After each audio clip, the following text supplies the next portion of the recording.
All right, so who hasn't, secretly tried to pull off a Bruce Lee move at some point? You know what I mean? Those lightning fast strikes, the power, the legend, it's all so cool. Yeah. And often behind those legends, there's a figure who doesn't always get the spotlight. In this case, it's Ip Man.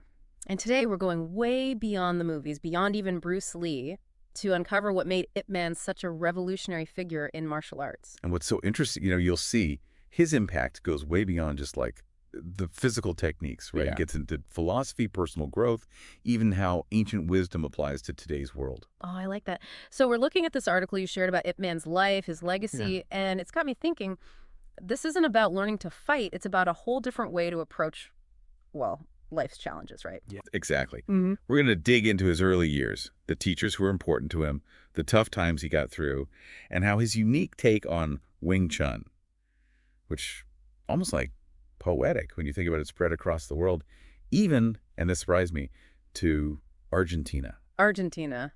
Now that's a curveball I did not expect. But first, let's go back to Ip Man's early days in Foshan, China. What struck me is he didn't come from like the typical martial arts background. That's a really important point. See, Ip Man, born in 1893, he grew up in a well-off family, relatively speaking. That meant education, which was rare then, especially for someone who'd go on to be a martial artist. So while other kids were, I don't know, chasing chickens, he was hitting the books. I'm guessing that shapes a different kind of fighter. Totally. This exposure to literature, philosophy, even calligraphy, it created this like broader mind in him. Not just a fighter, but a thinker who applied that to combat. Which is what makes this so fascinating. You can't separate Ip Man's martial arts from his intellectual side. You got it. That background probably sparked his interest in Chinese medicine, philosophy, things he wove into his teaching. But hold on, before we get ahead of ourselves, who first brought him into the world of Wing Chun? Right. Got to start at the beginning. The article mentioned Chanhua Shun. Was that his first teacher? Exactly. Picture a young Ip Man, just 12, learning Wing Chun basics from Chanhua Shun. This is where he learned those core things, the direct, efficient moves, speed, not wasting any movement. Okay, for those of us who aren't, martial arts experts, what does that look like practically? Efficient movements sounds good, but how's Wing Chun different? Great question. Think of it like this. A lot of martial arts, they're about big, sweeping movements. Wing Chun? Nope. It's all about using the least movement, sticking close to your center, power from a stable base. Precision over brute force, you see. Some almost more strategic, like surgical even. Exactly. Sadly, Chanhua Shun died young, but Ip Man continued training with Nun Chun Sok, another skilled Wing Chun guy. Building on what he knew, adding to it. Right. This is where those core techniques would have been honed. The speed, the precision Wing Chun is known for. But it's when he goes to Hong Kong that things really shift in his understanding. This is where Lung Bik comes in, a pivotal figure, right? I felt the whole story change when I read about him. For sure. Lung Bik, he wasn't just any teacher. Son of Lung Yan, another Wing Chun legend, he opened up a whole new dimension of the art to Ip Man. Ooh, okay, now we're talking next level stuff. What was so revolutionary about Lung Bik's way of doing things? Until then, Ip Man's training, it was about physical skill, speed, power, the moves themselves. Lung Bik, he went deeper. Strategy, pinpoint accuracy, using your opponent's energy against them, understanding the why behind every move. Not just fighting, but mastering your own energy, your intent. So like going from playing the notes to understanding the music itself. You got it. That's where Ip Man's teaching style started to form too. Less brute force, more like finesse, timing, a chess game with your body. Forgetting it. That shift, the focus on strategy, efficiency, it became key to how Ip Man taught later on. Incredible. But before we get there, I'm curious, how did those early years, all that training and intellectual stuff, shape the man Ip Man became? That's crucial, and we'll get into it as we go deeper. Because history has a way of testing us, doesn't it? Up next, we'll see how Ip Man handled the chaos of war and how those experiences actually refined his Wing Chun. It's easy to think about martial arts in, an idealized way, like serene masters on a mountaintop. But Ip Man's story has got history woven right through it, like some of the most intense times in recent history. So how those experiences, all that upheaval, how that changes Wing Chun? It's a cool part of his journey, really. See, he went back to Foshan, became a police officer, kept up his training, teaching too. But then, bam, war hits. The Japanese occupation of China, late 30s, early 40s, that wasn't some far-off thing for him. It was his life, his city, everyone he knew facing hardship. Not theoretical anymore, right? We're talking survival, having to be tough, real danger. How do you handle that kind of pressure? Well, you know what they say? Necessity breeds innovation. That time forced Ip Man to adapt to make his Wing Chun work in a world gone crazy. He had to figure out, how do these principles apply when things are at their worst?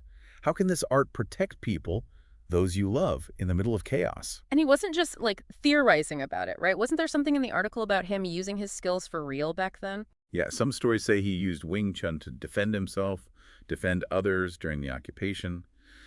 Got to be careful, though. A lot of that's become legend. Hard to say what really happened. That makes sense. Still, huge growth for him, I bet, both personally and in his philosophy. And then in 49, he decides to leave Foshan, heads for Hong Kong. Whole new chapter. Hong Kong back then, it was buzzing, full of possibility, but also poverty. Tons of refugees coming in. That's where Ip Man's teaching really takes off. He could have kept it all secret, you know how it was back then. Oh, yeah, like a secret martial arts club, only a select few. But that wasn't Ip Man, was it? Nope. He believed in sharing, letting anyone learn who really wanted to, no matter their background. Really radical for that time. Challenged all those old martial arts ways, all the secrecy and exclusivity. Powerful stuff, saying everyone deserves a chance at this, at self-mastery, resilience. Exactly. And that open-door policy, it brought in a mix of students, which, by the way, helped Wing Chun spread globally later on. And that leads us to, of course, Bruce Lee. Can't talk about Ip Man without the legend himself coming up. True. Bruce Lee's fame, it put Ip Man and Wing Chun on the map for a lot of people. But the relationship, it's usually oversimplified. Okay, so let's get it right then. What was their deal really like? Bruce Lee training with Ip Man. More complicated than people think. Back then, the racial prejudice meant Bruce, being of mixed ancestry, well, he wasn't accepted as a full student in Ip Man's Hong Kong school. Wow, seriously. You'd think with Bruce Lee's skill, his passion, that wouldn't be an issue. Sadly, it was the reality. But even though he wasn't a formal student, Bruce did train with Ip Man and other teachers there. That's where it gets interesting. Because Bruce Lee didn't just copy Ip Man, did he? He took those Wing Chun ideas and created his own thing entirely. Exactly. Bruce was all about evolving, questioning, adapting. He took what was key in Wing Chun, that efficiency, directness, not wasting any movement, and he mixed it up. Added other martial arts philosophy, even his own life experiences, to create Jeet Kune Do. So even though Bruce Lee's style was his own, you can still see Ip Man's Wing Chun at the heart of it, right? 100%. You got to see that influence, that lineage, but also Bruce Lee's own innovation.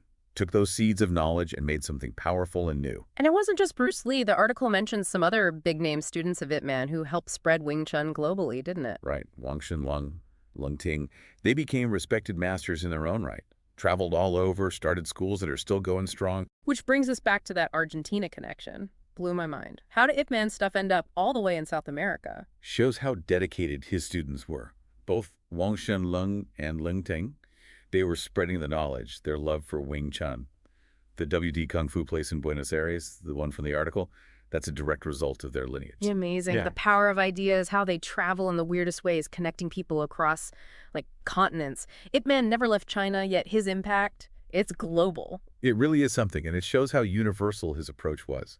The self-mastery, adapting to what's thrown at you, being strong physically and mentally. And those themes, they get even more powerful when we look at Ip Man's later life. Coming up, we'll see how he kept teaching, refining his art, really living those principles until the very end. Now that's inspiring. You know, we talk a lot about how skilled a martial artist is, the moves they can do. But with Ip Man, it's like his biggest strength was, I don't know, his toughness. How he could handle anything, and not just survive, but thrive, you know? Yeah, I get what you mean. Think about it. This is a guy who went through so much war, having to leave his home, money troubles, but he never gave up. Kept teaching, making his art better, living those Wing Chun principles right up until he died in 72. Says a lot, doesn't it? It wasn't just fighting, it was a whole way of life. And that's where I think the Chinese medicine, the philosophy stuff comes in. That wasn't just a hobby that all fit together. Absolutely. Remember how we talked about him being so intellectually curious? That wasn't just for show. Ip Man, he saw the body and mind as connected, just like in those old texts he studied. Real strength came from finding that balance inside, the physical and the mental working together. So Wing Chun wasn't just about, I don't know, kicking butt. It was about self-discovery, reaching your potential. Exactly. And part of that, never stopped learning. Ip Man was always tweaking things, refining his Wing Chun. He knew to stay sharp, to really master something, you got to evolve. He'd tell his students the same thing. Think for yourselves, question things, find your way with it. There's a lesson in there for all of us, I think, to be more like that in life, able to adapt, open to growing and changing. For sure. And it's something anyone can take away from this, whether they've done martial arts or not. In man's life, it shows us that real strength isn't just muscles. It's that resilience, that open mind, that guts to adapt and not be afraid to change. He took this ancient art and made it work for the modern world, left a mark that still inspires people everywhere. It's funny, right? We started talking about Bruce Lee's moves, and yeah, that connection's there, but what I'm taking away from this whole dive is something more. It's that quiet strength, that never give up attitude, facing anything with, I don't know, grace, determination, realizing even when things are messy, uncertain, there's always room to grow, to make something new, leave your own positive mark. That's a pretty good thought to end on, don't you think? I like it. It makes you think, what lessons from Ip Man's life do they stick with you? And how can you take those bits of wisdom and use them in your life? Now, those are questions worth thinking about, and on that note, we'll let you do just that. Thanks for joining us for this deep dive into Ip Man, the man, the legend, the impact he made. It's been an awesome look at martial arts, philosophy, and what humans are capable of when we really push ourselves. Until next time, keep exploring, keep learning, and keep that Ip Man spirit alive.